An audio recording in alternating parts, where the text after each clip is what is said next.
After watching your rear extension live chat, I'm considering buying one for the FX SVHO. I like the idea that it's not permanent. What would happen with my cover? Well, no, it won't fit with your cover.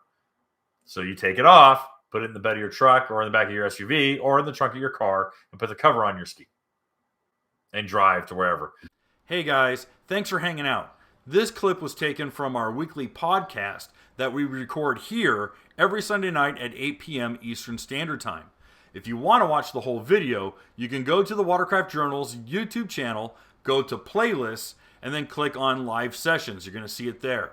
Otherwise, go ahead and leave a like, a comment, and definitely subscribe to the channel. It helps us grow. And again, thanks again for watching our videos, and we hope to see you soon.